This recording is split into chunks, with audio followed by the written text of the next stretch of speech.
विश्वकोमल सोडवण्याची बघायला मिळाली, जिथे धावा रोखल्या खरं तर, आणि शेवटच्या षटकापर्यंत हा सामना आपण पाहतो इथे ऑन आहे.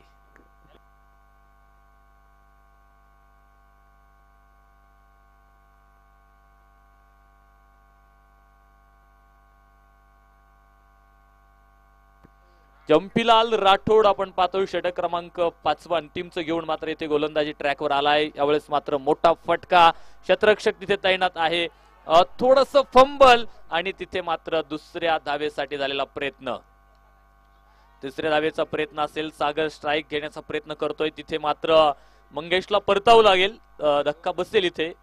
आणखी एक विकेट मिळाली.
नवीन फलंदाज मैदानावरती दाखल होईल.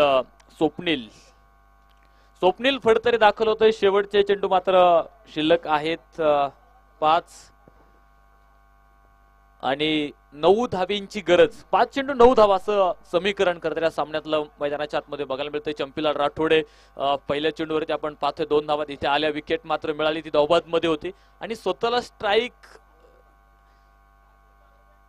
इथे तो स्ट्राईक वरती आलाय खरं तर. सागर बघूयात काय कामगिरी मैदानाच्या आतमध्ये साकारतो. यावेळेस मात्र आडव्या बॅटनं गॅप मोठा आहे, 2 क्षेत्ररक्षकांमधली दरी, अखूट टप्प्याचा चेंडू स्क्वेअर लेगला, सनसनी चौकार 4 रन.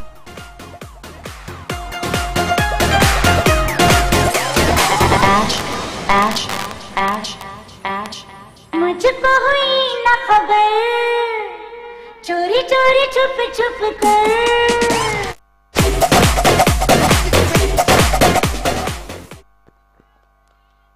धावफलकावरती इथे वाढ झालेली आहे. समीकरणात देखील बदल होतोय. शेवटचे 4 चेंडू आणि सामना जिंकण्यासाठी 5 धावेंची आवश्यकता इथे आहे. सागर शिंदे ऑन स्ट्राईक, जिथे मात्र एक मोठा फटका त्यानं मैदानाच्या आतमध्ये खेळलेला आहे.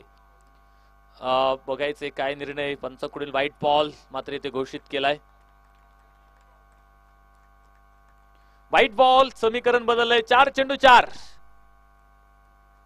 काय रंगतदार लढत मैदानाच्या आतमध्ये आपल्याला खरं तर बघायला मिळते. मी सांगितलं होतं शेवटच्या षटकापर्यंत आणि शेवटच्या चेंडूपर्यंत हा सामना रंगतदार अशा अवस्थेमध्ये जाणार आहे आणि तेच बघायला मिळालं. आज इथे कमी धावफलकाचा सामना होता असं वाटलं होतं. 2-3 षटकात हा सामना संपेल की काय, परंतु इथे गोलंदाजांनी पुन्हा सामन्यात जान आणलेली आहे. आखूड आहे इथे आणि क्षेत्ररक्षक मात्र दूर राहील. कृष्णा अडवण्याचा प्रयत्न करतो, दुसऱ्या धावेसाठी घरटं सोडलं जातंय आणि सागरला मात्र रोखलेलं आहे.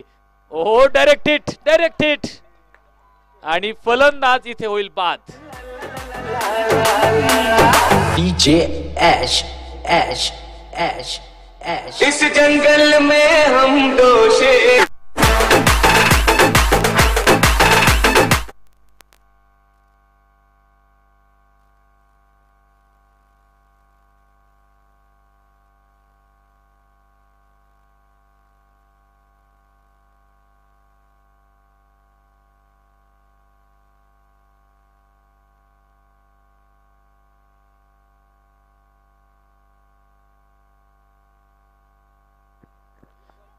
लखन शिंदे आपण पाहतो मैदानावरती दाखल होतोय. कंपल्सरी चेसिंग आहे. 3 चेंडू 3. रंगतदार.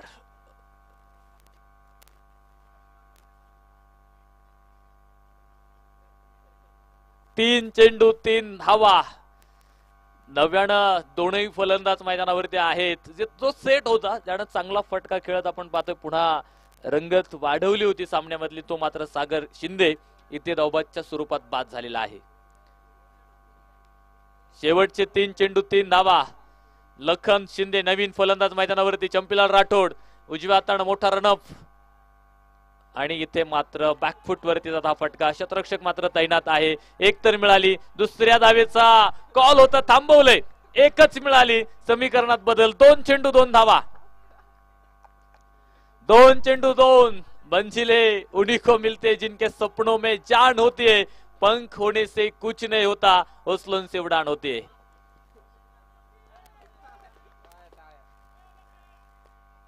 बघायचंय 2 चेंडू 2 धावा मैदानाच्या आतमध्ये आपल्याला पाहायला मिळत आहेत. आणखी एक रंगतदार सामना मैदानावरती पाहायला मिळतो. यावेळेस काय घडलंय? आणखी एक विकेट इथे मिळाली.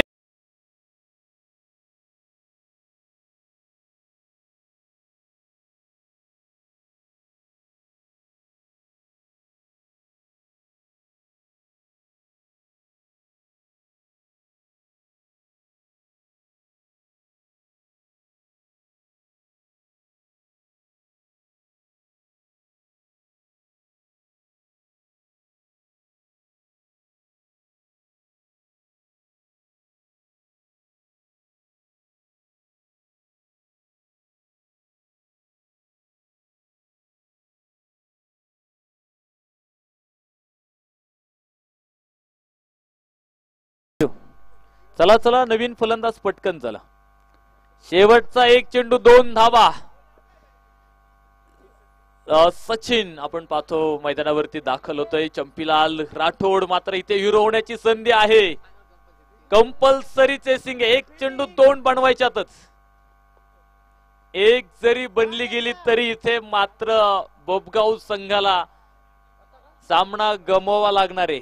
कंपल्सरी चेसिंग हा नेम या स्पर्धेमधला. त्यामुळे 1 चेंडू 2 धावा असा सामना मैदानाच्या आतमध्ये आपण पाहतोय, पाहायला मिळतोय. 37 धाव्यांचं माफक लक्ष दिलं होतं पुढे, परंतु या सामन्यात पुन्हा एक रंगत वाढवली. खरं तर एक षटक इथे आपण बघितलं ते विश्वकोमल सोनवणेने सुरेख टाकलं. कमलेश राऊतची देखील गोलंदाजी चांगली राहिली आणि त्या दोघांनी देखील आपण पाहतोय ते धावा अडवण्याचा प्रयत्न. 1 चेंडू 2. यावेळेस मात्र स्क्वेअर लेगला सुरेख फटका आपल्याला बघायला मिळतोय. 1 तर मिळाली. दुसऱ्या धावेसाठी कॉल आहे. बंटी गाठे. या सामना संपला. सामना जिंकला वासुकी बॉय जेजुरी.